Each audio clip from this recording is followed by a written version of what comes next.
about that video. One, if I had listened to the artistic direction of Spielberg/Becky Brunner, that would have been a 45-minute video.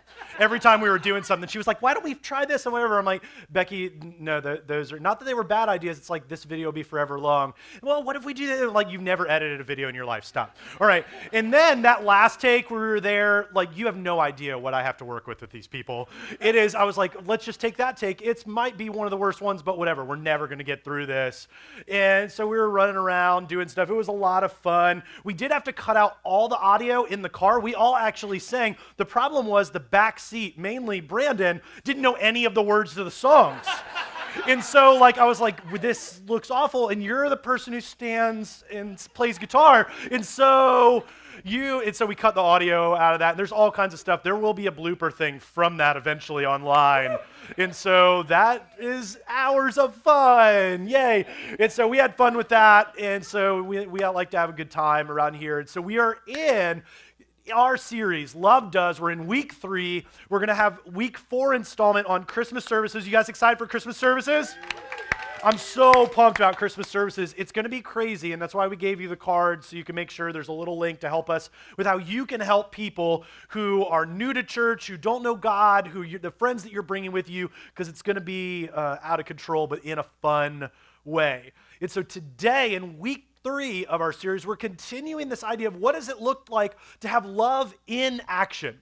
Love that just does something. Or as we say, love is doing what is best for others, no matter what it costs who? You, which none of us really like. We're like, yay, I'm just going to love people even if it hurts me. Like, no, we want to be like, no, I want to do stuff that makes me feel good. I'll love you, but like, what do I get out of it? Like, what's it going to be for me? And it might just be as simple as like the feeling that we get, or it might be as big as like, what do I get in return if I love for, care for, just put energy into you? And what does it mean to deny ourselves that? To be able to jump in and love people, but love people without anything attached to it. And we're going to be in this passage in Luke chapter 9 of the New Testament. If you have a Bible, you can open that up to Luke chapter 9, or if you have a digital Bible, you can open that up. If you don't have a Bible, we give them away for free at the Get Connected table in the lobby. And so stop by there, pick up your brand new Bible. That's yours to keep, highlight, take notes in. You're allowed to do that. You're not going to catch on fire or get struck by lightning. No matter what your grandma told you, you are allowed to write in your Bible. Like, God's totally pumped about that, like taking notes. Now, don't draw like happy trees like Bob Ross, like take notes in there, unless the passage is about trees, then draw a happy tree. Whatever you need to do, but take notes in your Bible, bring that new Bible back with you. Maybe for you want to download a digital Bible. It's so you could do that in your app store, or, and we're a little biased, but our favorite way, we think it's the best way, is download the Forefront Church app. It has a Bible in there. It has a notes section that goes through everything we're going to talk about today. You can listen to and watch previous sermon series and messages, connect to small groups, and for instance, there's a video that's on your card, a link that's on that card. We sent a push notification out with that yesterday to anybody who has the mobile app. And so when we have things where, like, for instance, who knows, one day it's 20 degrees, one day it's 70 degrees, maybe it snows around here, and if we have to cancel services, we use that as an opportunity to do that. So download that. And the reason that we use all those things for free is we want you to engage your faith. And we know that this hour that we have together, if you do that consistently through the week in your own life, for a little bit here and there, we know that your life will begin to change in a beautiful way. And so use those as much as you can. And again, all those are free. We don't get anything from that. It's an opportunity to be generous to you. And as we look at this series, Love Does, and we jump into this passage, we catch up with Jesus as he is teaching his disciples. These are his followers that were learning from him, just trying to find out what is it about this religious teacher, this, what they would call him, this rabbi, that is so different than everything that we've ever experienced and that we've learned. And he begins to break down why the movement of love in action has to start with not being about us. And so over in Luke chapter 9, starting in verse 22, if you don't have a Bible, don't worry about it. We have it here on the screen for you. And he said, "The Son of Man must suffer many things and be rejected by the elders, chief priests, and teachers of the law." He's basically saying the religious people of the day. "And he must be killed, and on the third day be raised to life." And so he is foretelling, he is predicting his death, and that he would conquer death. And this is some of this is even going over their heads because they have never seen that kind of thing, that someone would be dead for days and then raised to life. They had seen him help other people that had been dead for mere hours raised to life, but this was something far different. Then he said to them all, whoever wants to be my disciple, whoever wants to follow Jesus, must deny themselves and take up their cross daily and follow me. Basically, that there's a death to self, and that our life, your life, my life would be about others and about God. And he continues on. He said, for whoever wants to save their life will lose it, but whoever loses their life for me will save it. What good is it for someone to gain the whole world, all the aspirations and things that you have? They're all in and of themselves good, and whether it be individually, in your relationships, as a parent, in your work, whatever they may be, none of those things are bad, but what good does it do to gain all of that and yet lose or forfeit their very self? That we would get all those things, but we would forget the one who gave us and created those things. Whoever is ashamed of me and my words, the Son of Man, is talking about himself, Jesus, will be ashamed of them when he comes in his glory and in the glory of the Father and the Holy Angels. Basically saying, if you're not going to deny yourself, then why would I claim you? Because you have the opportunity, the hope, the joy, the beauty of giving of yourself and following God. But that starts with not being about me. You not being about you. And the reality is that is super hard. That's very difficult. And in the short time that we have together this morning, I want to dive deeper and kind of open up this passage. And what does it look like for you and I to give of our own lives without any conditions and do so in the name of Jesus so that other people will experience his love and grace? Before we do that, I want to pray for us, that you and I are prepared, because we have lunch on our minds. We have things that are going to go on later in the day and things that are going to happen on Monday morning because there's still work. Bummer. There's all these things. And I pray that we can move those aside for just a moment and dive deep into what he has for you and I. Pray with me. God, take all of this stuff and handle it for us in this moment. That we would forget about the angst of things happening and what's taking place. Hand them over to you, even though sometimes we have a kung fu grip on them because we like to control. For this very brief moment, will we give that control to you and be prepared to break down any walls that we've built up against you, against your love, against your church, and hear you afresh and new today. God, we love you, and it's in the name of your Son, Jesus, we pray. Amen. I have to be honest, I'm not very good at this whole dying to self thing. I don't know where you're at. Maybe you're perfect at that. Maybe you walk on water. Haven't seen anybody do that. But for me, I have a hard time with it. And I was never reminded more greatly recently than when my daughter had a field trip. And apparently I had signed up to go, but forgot. And then they needed people. And so I'm like, yay, a field trip with first graders to the Virginia Sports Hall of Fame. How many of you guys have ever been to the Virginia? That's what I figured. The Virginia Sports Hall of Fame, like 5 of you. Everybody's like, there's a Virginia Sports Hall of Fame? There is. There's really one. It's in Portsmouth. It was in the news recently because it's more than likely going to move to Virginia Beach, like 2 miles away from here, so then maybe you'll visit it, okay? And so they had assigned all these first grade classes were going to go hang out at the Virginia Sports Hall of Fame. Yay!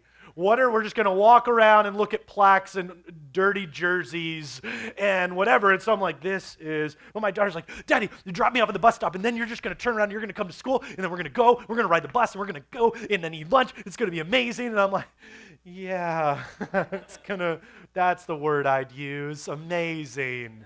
And so I drop her off at the bus stop and go around and walk into class and do everything, and we get to the Virginia Sports Hall of Fame. And there's all the different people that either grew up in Virginia, ended up because of military getting stationed here or wherever, that they made it big in whatever case in Virginia. And it was like, man, that's awesome, that's cool. And we're walking around, he's telling, don't touch the glass. I'm like, that's great. And they assigned 2 adults for every 15 kids. But one of the adults was with her daughter in our group, and her daughter was very shy and wanted to keep going off. And so I was like, hey, cool, whatever. And so I was left with 14 first graders by myself. It's amazing. It's just as amazing as it sounds, and dreadful. And I was terrified. I'm like, great, now we're going to lose half these kids. I'm going to now be known as defendant number 1, and we're doomed. This is awful. And so we're walking around, and we come to this one room where you have the opportunity to throw a football, kick a soccer ball, or throw a baseball. And I'm like, cool. So I'm going to manage 14 first graders throwing objects that could end someone's life. Can't wait. It's going to be great. Yeah, super. And so we're doing this, and the mom is like watching her daughter as she's kind of walking around outside this caged environment where I'm in a cage with 14 first graders. Again, this is not what I think heaven would be like. And so we're in there doing our thing, and I realized that the guy was like, hey, he coaches on what we're going to do, and he's like, I will be back in 30 minutes. I'm like, bro, don't go. Don't leave. I felt like Jack in all that in a Titanic, where she's like, don't leave me, Jack. Like, that's what I was like. I was like, bro, don't go. Don't go. I'm here by myself. And so they're broken up into groups, and one group's throwing baseballs, one group's kicking a soccer ball, one group's throwing football. And so we go through, and I'm like having to like coach them because I realize that there's a good number of kids that have no idea. So I go down to the group that's throwing the football, and like I see kids just grabbing the football like this and throwing. I'm like, oh, no, that will not do. We have to learn. And so I'm like, laces out, okay? Laces out, grab it. You got to hold it, and then you got to like get the thing. And they're like, the pose. I'm like, the pose is everything. So get the pose, do it, and like you got to throw it through the little holes there, and they're just bouncing off everywhere. And I'm like, hey, one of our rules at all these stations is you wait till the person's all the way back with the ball before you throw, kick, or whatever the next ball. Disregarded that rule the entire time. The one that I was most concerned about was baseball, but we will get to that. So then we get to the soccer thing. I'm like, all you do is set the ball down, and I see all of them trying to kick it with the front part of their toes. You're going to break toes, kids. All right, and that's just a rule. You either use the top part or the side part of your foot to be able to get the most power. You're like, no, that doesn't work out. It does. I promise. Played soccer for years. Don't break your toes, okay? And so I'm coaching them on how to do this. I'm like, all you got to do is not hit these people. They're not moving, all right? You just get it past them. You don't even have to kick it hard, just straight, and it's bouncing off these guys all day long. I'm like, there's no hope for you guys. Pele would be angry. Let's move on. And so then I go back over to baseball, who are not at all paying attention to the rule of don't throw when someone's over there. I'm like, great, some kid's going to get hit in the face with a ball. And so I then show them, and you could see in the thing, they have a little speed thing, and I'm like, great, I'm going to try to, throw the ball. I'm going to show them how great, because I got it. I mean, obviously. And so I get up there, and I do, my thing, and I love baseball, and so I love pretending like I know what I'm doing. And so I get it, and I throw it, and all the kids are like, whoa, and I hit like a 50-mile-an-hour one. I was like, that's pretty good, and it's not good. But for them, for first graders, they're like, whoa, and I'm like, yeah. High five. It's like, woo, we are the champions playing. All right, no. And so they're throwing the thing, but I realize as I'm going along, these kids have no idea, and one boy in particular does not know how to throw a baseball. And as he grabs it, and no offense to whoever throws this way, whatever, but you're throwing it wrong, all right? And so that's just the way I throw. Someone needs to teach you. Come, I'll hang out with you. He was throwing it and grabbing the ball, like cupping it, and then just doing like that, like what an ostrich would do, and he's throwing it like down, or then he would release too high, and it's hitting the rafters. Whenever I'm like, this will not do. This is not okay. And so I send the kids on, and it's just me and him, and I could see all the kids at the different booths because they're all side by side, and they're not obeying the rules, but I'm left alone. What can I do? But I'm like, this kid will learn how to throw a ball because this is irritating. So I'm like, I show him, like, here's where the stitching is. Here's how you grab the ball. He's like, oh, I can't see that. I was like, yeah, you can't see that from the video playing up there, but here's how you do it, bro. And he's like, can I throw a 50-mile-an-hour? I'm like, no, that's not happening. That's only I can do that. And so he grabs it and he does it. And now all the kids were hitting between like 5 and 10 miles an hour, which was still like pretty good for their little arms. And he goes and he does like the whole kick out, which I'm like, oh, so cute. And he does it, and finally, like, he throws it right, and he hits 11 miles an hour. And I'm like, and he's like, whoa! Just like he had just won the pennant, bro. Like, he is going crazy. He's excited. And I'm like, man, that's awesome. But before he was celebrating that, I was asking him, I was like, did anybody teach you how to throw? And I'm not saying it like that, like kind of something like, anybody teach you how to throw? I was like, hey, has anybody ever taught you how to throw whatever? He's like, my mom hadn't taught me anything. And I was like, well, what about your dad? He's like, I don't have a dad. I'm like, and so, like, taking the time, send the kids away, and we're throwing it. And we get to lunch, which that was fun, having hundreds of first graders just, and whatever. And we get done, and we're getting ready to leave, and it's all the adults trying to herd. It's way worse than cats.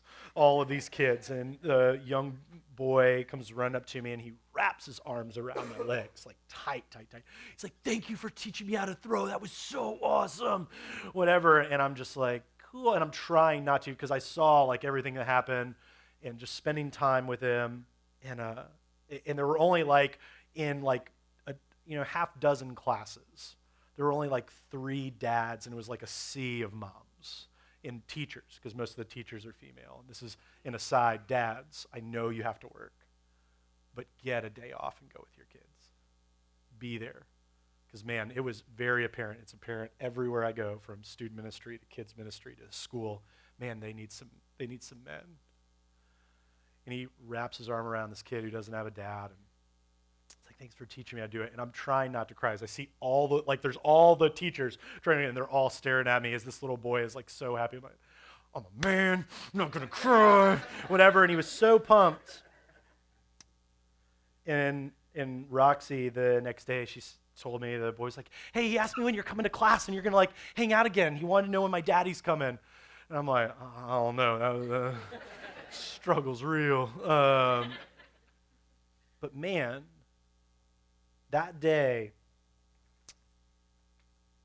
there was way more that happened than just teaching a kid to throw a baseball.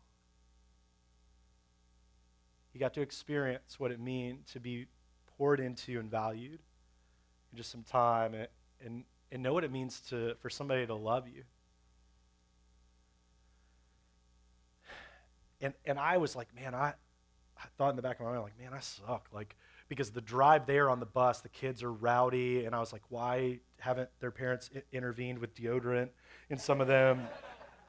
And they're all excited, and I have a bad attitude. I'm like, oh, we're going to get there, and I'm going to have to yell at kids. And then we got there, and I found out I was going to be with 14 kids by myself, and just a bad attitude. Until that moment, it was all about me. And then in that glimpse of time, it was really coming to life that we are made to give life away. And you and I live life most and life comes from giving without strings, no strings attached. When we see the most beautiful moments of denying ourselves and loving other people. But here's the thing that, and I get it, we have these delusions of grandeur where we are going to like conquer the thing and we'll die for a cause, and we feel like our life is going to be somehow Braveheart or storming the beaches, and that's how we're going to be remembered. And I love that we have that deep down inside of us, that people would be known for what you did and the sacrifice. But I remember reading Catcher in the Rye where Mr. Antolini is talking to Holden Caulfield, and he shares a beautiful truth about how we are to live life, and I think it's so amazing, and he says it this way. He says, the mark of an immature man is that he wants to die nobly for a cause, while the mark of a mature man is that he wants to live humbly for one. Essentially what he's saying is that we would live a life of humility that gives life away. And we love to talk about that. We love sharing stories of humble people. We absolutely love it. You see it on social networking. We talk about it in conversations. It's like the water cooler stuff. You see it in the nightly news. If you're, and I don't know what news source you watch, and honestly, I don't really care because then people are like, this has this been, and this has this been. I don't care. And so, but on the nightly news, and it's been this way for years, on NBC Nightly News with whoever's happening to host it at the time, if they're not making up stories about where they've been. And so like Lester Holt, sorry, it happened. Let's move on. Everybody, we've shown him grace. He's good to go now. And so Lester Holt's doing it now, and they end the thing with like these heartwarming stories, and everybody's like, oh, that's so amazing. And we melt because we see these stories of good, good deeds and goodwill, and we're just like, man, that's awesome. We love sharing those stories, but here's the problem. We bristle at the idea of living them. We love to share those stories, but the moment that we are called to live sacrificially, we're like, I'll do that to a degree, but I'll live sacrificially for my kids. But even there's days where, as a parent, you'll be like, I love you, but I've had enough of you. Like, you just need to go somewhere. Or even your spouse, you're like, it's too early in the morning. I have not had coffee yet. I am not ready to love you like Jesus said to love you. You need to go. I will talk to you this afternoon when I've gone through my day, had my coffee, dealt with people, and then I can complain to you, and then you can love me. We have a degree at which we will love, but the living humbly thing, and we all struggle with it. There's some of you, and I, it's so admirable, that live this so amazingly, and I've grown in this over time, but I still struggle with this, of being able to live as if we can give our lives away without strings. That we would, as Jesus shared with his disciples, that we would pick up our cross and follow him, or that we would embrace moments where we could pick up a ball and have life transference because we are supposed to love people even when it isn't convenient for us. Or we would put it this way, and our main idea for the week is that love in action starts with denying self. It's then you can begin truly living freely when life isn't about who? You. We do not like that last part of that. None of us are like, I can't wait to not live for me and not do whatever. No, because everything, and I'm not going to shame anybody, I do this too, but we need to give ourselves a little bit of grace in this. But it's difficult to live love in action because most of us want to live a life that is about us. That's why we're like, hey, follow, are we friends on Facebook? You need to follow me. How come you didn't like my post? My post was awesome. Whatever. Hey, you don't want to come over to my party? Why did you turn me down? Why you don't like me? You don't whatever? Why? Because it's about, now we invited them, but it's about us. And we have all these things that happen to take, oh, you didn't show up to my kid's party. Oh, you don't like my kid? You don't like, oh, you don't like me? What is going on? And we go through all of these things where life points back to us instead of love saying, you know what, I'm going to deny myself, and no matter what happens, my life is going to be about giving the love of Jesus that he's shown me away to others. But I want to give you a little bit, not necessarily of a pass, but to kind of lift that burden, because that's tough. To be like, every single day I'm going to sing Kumbaya and sit 24 hours and read my Bible and and be awesome and amazing and walk on water, because you're not going to do that. I'm not going to do that. And so how do we live humbly while still understanding that we will make mistakes? Well, the first part of that is to be able to say, it's okay to have trouble with selfishness. You are not bad. You're human. Okay, and give yourself, now don't use that as an opportunity to say, well, I'm not gonna, Jason said I need to, it's okay to wrestle with selfishness, and so I'm just gonna be a jerk. Don't do that. That's not what I'm saying. Because we can even go over in the New Testament of the Bible and jump over to passages in the book of Romans. This guy Paul wrote a letter to the Roman church in chapter 6. He said, should we keep on sinning and hurting people and being all of these things that we know we shouldn't, so that God's grace would increase? He said, may it never be. That we would keep plugging away at what is true and know that God's grace is beautiful, and so we want to honor it, not take advantage of it. And so as we get into this, I want you to know you're human and you're going to make mistakes. And I love the passage over in John a little later in chapter 16:33. He says, I have told you these things that in me you may have peace. In this world you will have trouble, but take heart, I have overcome the world. That it's not on your strength, it's on the strength of God. And so that is a good, for me, when I hear that verse, I'm like, ooh, thank you. It's a relief, because trying to be super holy, awesome, perfect, whatever, that's exhausting. And I know some people in culture want to keep up a front that you have everything together. We all know you don't. And so quit pretending. Because that is hard. And I meet people all the time that are just like, I got to have everything together. I don't want anybody to know that I fall short. I don't want anyone to know that I have flaws. We know you do because everybody does. It's actually a turnoff if you keep saying you do all these things great because we know you don't. Because nobody does. So let's open up and say, hey, I'm not really great at this sometimes. And go, cool. Thank you for being honest and not lying the rest of this time. Because we all have it, and life is hard. And that's why this next piece of this is so key, is that living freely is directly tied to a saving relationship with Jesus. And you go, man, I have a hard time with selfishness. I have a hard time with living humbly. And all these pieces, and I just don't understand why it doesn't change. And I go, I know why. I absolutely know why. And it's okay, because here's a beautiful moment of hope. You cannot live a life apart from Jesus and begin to get better and more in tune with these things. You can't. You'll get close in some instances because you were made in the image of God. But you will not grow in the way that God designed you until you are in tune with him. That's why I love this passage over later on in John. It says, I am the vine, you are the branches. If you remain in me and I in you, talking about together, you will bear much fruit. Apart from me, you can do nothing. That you and I have a beautiful opportunity to be love in action, that as we wrestle, as we struggle with these things and go, I just don't understand, you don't have to misunderstand it any longer. Your wrestling with those things is in direct correlation with your relationship with Jesus. You say, so what do I do with that? Well, you surrender your life to him. We have somebody after the next service that is going to be baptized in him, that's going to surrender their life to him. They said, I want to be made new. I want to accept what Jesus has done for me. And I want to just walk away from all the things and be with the one who gave me the things. And as you do that, as you begin to be set free, the gift that is already available to you, because Jesus already did all of that work on the cross, it's accepting that gift. The single best use of a free and saved life is to give it away. Jesus was talking with his disciples, those followers, one day, and they're going on, and two of them were arguing. James and John were arguing, one of the two of the 12, about who is going to be the greatest in heaven. That was their argument. They've spent time with Jesus, Jesus, who's going to be the best? Who's going to sit right next to you and be the guy?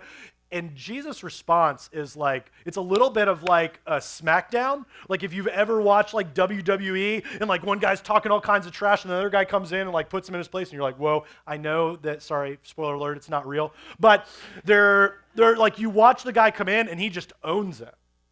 Jesus comes into this moment where everything's chaotic and he just takes control.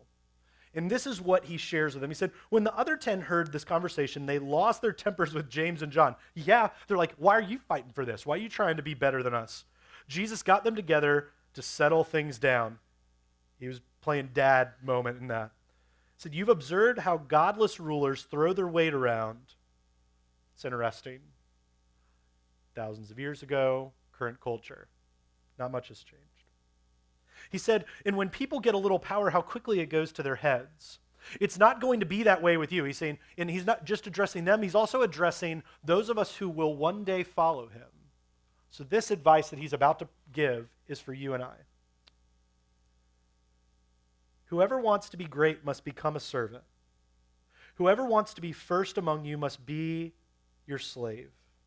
That is what the Son of Man, he's talking about himself, has done. He came to serve, not to be served, and then to give away his life in exchange for many who are held hostage. Who are held under the weight of their own selfishness. That you and I are ambassadors of Jesus, that we go out in his name to show people love, kindness, grace, and redemption. And you have that within you. Each and every one of us have the opportunity to give life away. Yesterday, we made the mistake going mid-morning to Costco. I don't know if you've ever been there before on a Saturday. It's a dumb idea. It's even worse to go on a Saturday during the holidays. And so it was pretty crazy, pretty chaotic, and our kids are running around trying to get every sample that they possibly could in these big box bargain stores, because that's what you do when you're 8, 6, and almost 2. Snack, snack, snack. And like, they're not snacks. Hey, you won't like that. Oh, I will eat it. And I'm like, yeah, sorry to tell you. And so they're running around doing that, and we get all of our stuff, and we go through the line, and if you've ever been to these bargain barn type stores, you go through the checkout, and then they have a person there that checks your receipt, because it's very loosey-goosey here. Like, you could go through the line and then go back into the store, put stuff in your cart, and be like, I'm just going to walk out. And so they want to make sure that what's on your receipt is the same thing that you have in your cart. In this line, because of this process, and because it's a Saturday, and because it's the holidays, can get very long. You would think that these people would expedite this process a little quicker, but they are taking their dear sweet time, like if you've seen the movie Zootopia and they go to the DMV and it's all run by sloths. Like, that is what's happening in this, and I'm like, dear God in heaven, help me. If you could do just this one thing, just replace these people. I didn't say that out loud, but I thought it. So we're waiting in line, and we get to the place. And the guy is up there, and he's checking off the stuff, and he's doing his thing, and he's checking off. I'm like, is he really? Like, there's stuff in the box. He didn't see those things. But he's looking for the big ticket items, and he's checking things off. And then he sees that we have our girls. Like, we don't go anywhere quietly. There's all of it. I mean, it's a tribe of blonde-haired, blue-eyed girls, and then this face. It's awful. And so we're through, and he's like, oh, cool, you have some kids. And he starts drawing smiley faces on the thing. He said, and he draws a few of them. He says, when you get to the car, have your mom or dad rip this down, and each of you can get a smiley face. And the kids are like, cool. And I'm like, bro, the line is so long. Like, could we, come on, rapido, let's move it, move. And so Carrie has the youngest and oldest, and they're walking through, and then I have the middle child connected to the cart, because I got to keep eyes on her. I don't know what's going to happen. And no sooner, she takes a couple steps, and I'm getting ready to push the cart, and he reaches out, and he kind of puts his hand on my arm, says, hey, and my immediate thought is, why are you touching me? That's social cues. You don't touch pregnant people's bellies, okay, unless they've invited you into this space. You also don't ask if they're pregnant, because that could go in badly. How far along are you in the book you're reading? What's going on? And so that'll go badly quick. And so he grabs my arm like, you don't do this, okay? But I don't say that out loud. I just kind of give the look like, you broke the rules, alert. And so he grabs it, he says, hey, it's really busy out there. I want to make sure that you just watch the kids, keep them close, whatever. And so, I excused the hand thing because he was trying to be helpful. And I was like, cool, yeah, we'll definitely do that. It is a little bonkers out there. I take a step, and the guy behind me that has the cart, he starts addressing him, and he says, yeah, my kids were about that age when my son ran out, and we lost him in the road.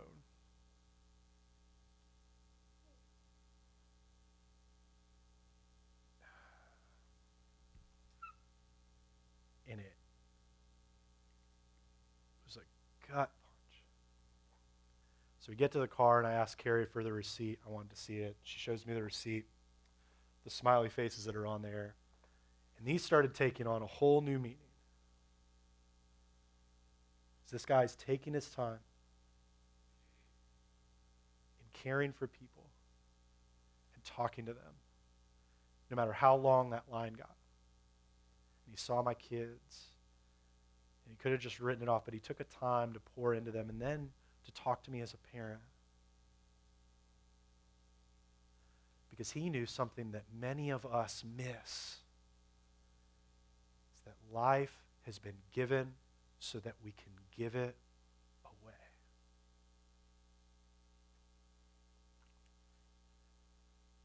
Sometimes that's going to happen around a baseball. Sometimes that's going to happen around a receipt. Sometimes it happens in this room with us,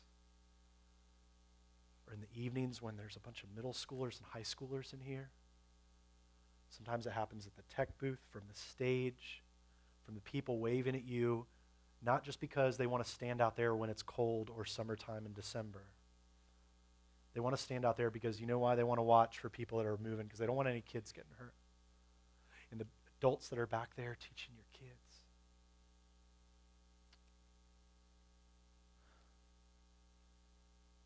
You were made for more than just being. And my hope is that you and I can be in the baseball moments and the receipt moments. And after service, and many of you guys might have seen it, there's those chicken wire little frames out there, and it has cards on them. Each one of those cards represents an opportunity for you to give life away. My prayer is that you and I would say yes to setting people free and loving them so deeply that we would choose, even as we love others, no matter what it costs us, to give life away.